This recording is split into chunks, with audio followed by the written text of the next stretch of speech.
Hey y'all, this is Mrs. Rounds, one of the librarians here at the J.S. Slipper Library, and today I'm going to do a brief orientation on APA and research sources.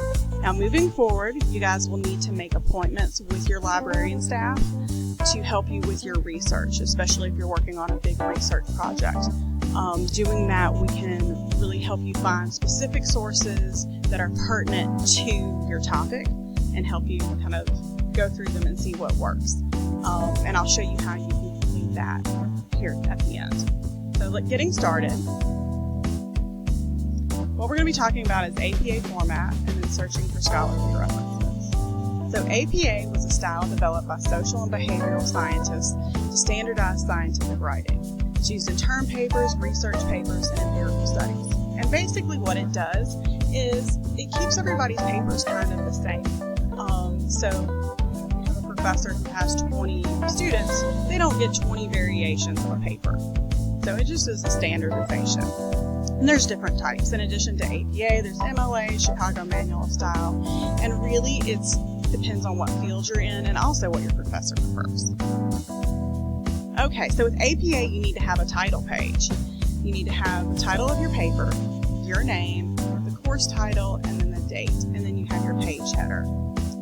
APA, what does it stand for? It stands for American Psychological Association. That is the organization that created it. So again, with APA, you need to have a title page, which is different than, say, MLA, where everything is kind of on one sheet.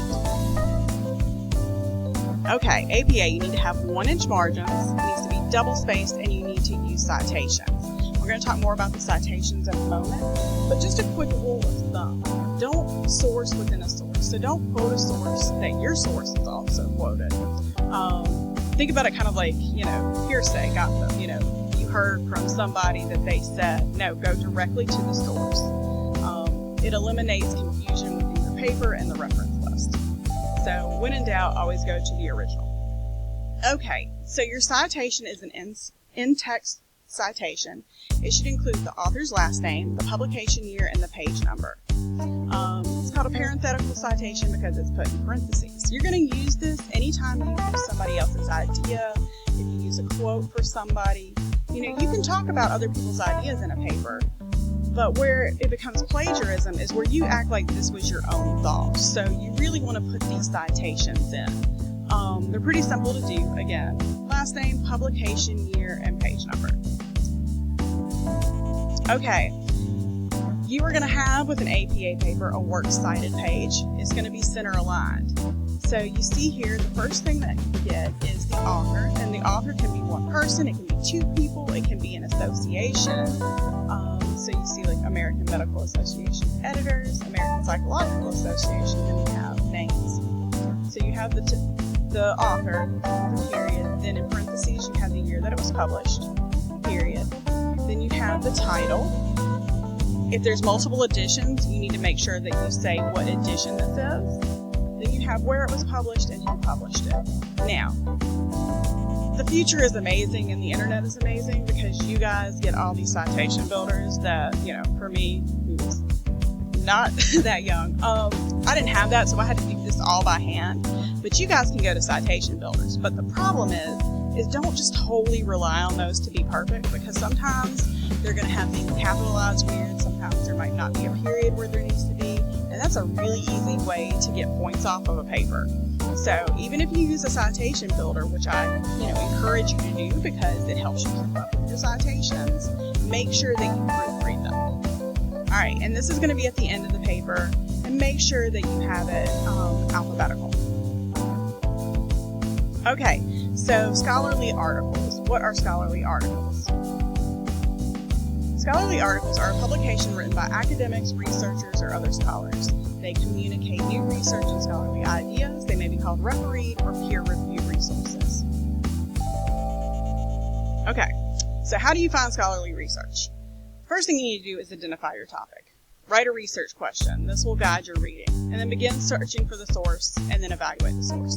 Now, just a couple of tips that from working with you guys for a while. When you guys do topics, you go one or two ways. One, you have either a crazy broad topic that you're going to find millions of resources sources on, and there's no way to go through it.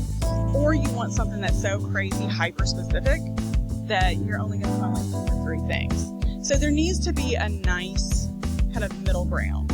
I say before you even like come up with a topic, do a little bit of research on it.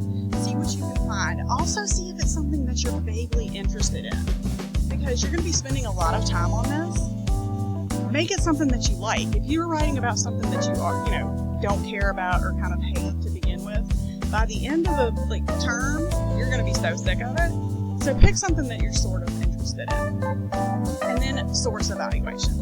Now again, the internet is amazing and it has all this stuff, but it also has a lot of garbage. So you really need to be able to look at a source. Okay, evaluate the source. Example of sources that are often most credible. Official government websites, institutional sites that represent universities, regulatory agencies, governing bodies, and respected organizations with specific expertise. Peer-reviewed journals, and then reputable news sources. In today's crazy age, a lot of this even you're going to have to think about and say, okay, is there an ulterior motive with, what's being put on official government websites? What are the most reputable news sources?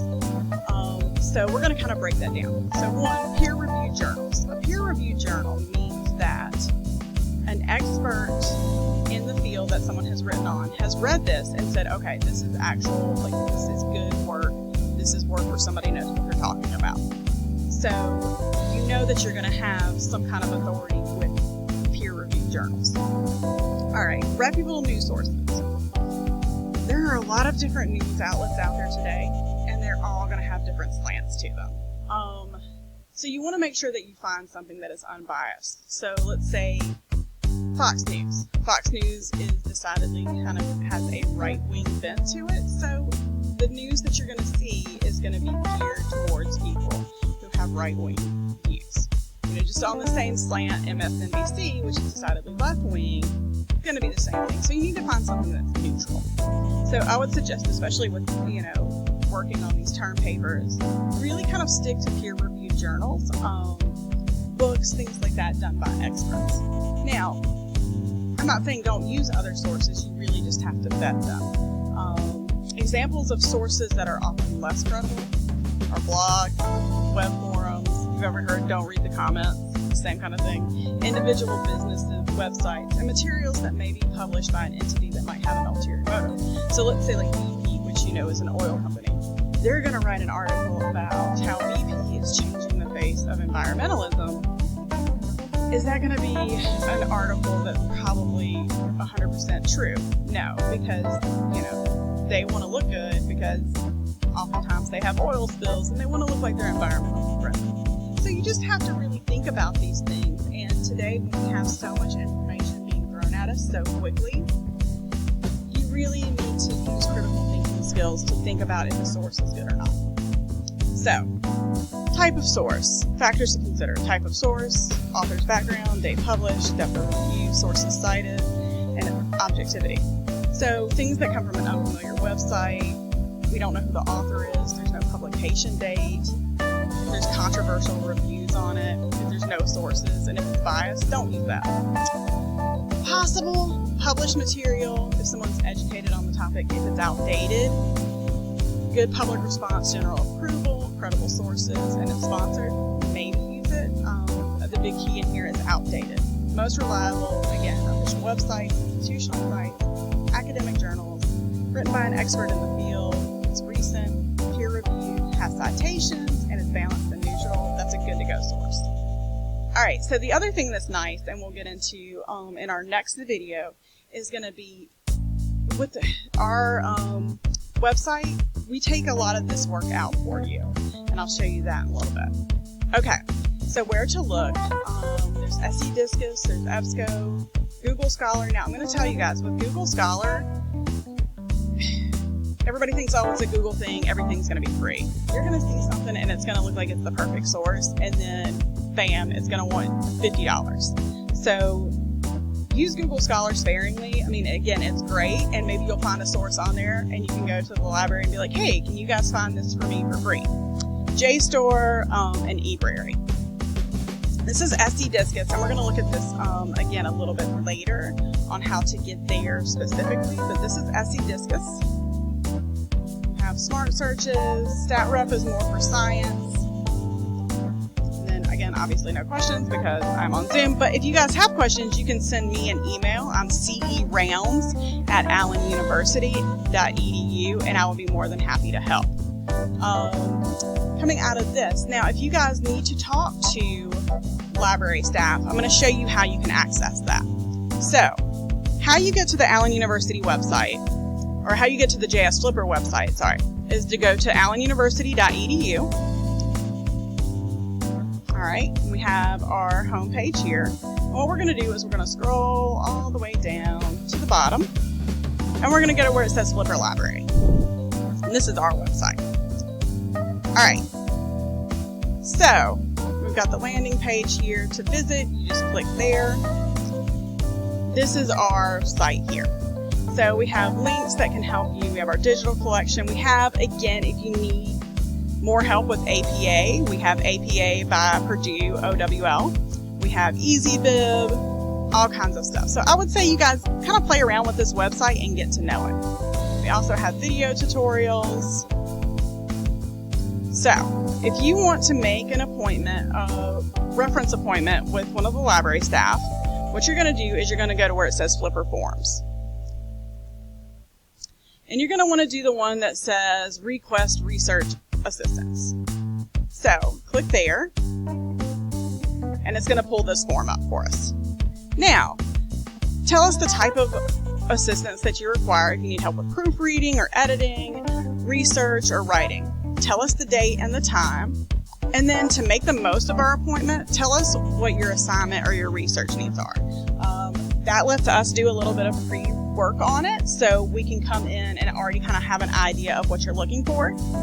Also, what's helpful is to let us know if this is for a specific class or instructor. A lot of times we get their, what the assignment is, and so we might see something that you're missing, etc. So you tell us your name, your email, and your phone number, and then you submit it. Somebody will get back to you and tell you, okay, yes, that works, or be like, nobody will be here, can we reschedule? So it's pretty simple. In our next video, again, we are going to be talking about how to look up sources on your own, so stay tuned for that. If you have any questions, again, I am Mrs. Rounds. You can find me usually on the first floor of the library, and I am happy to help you.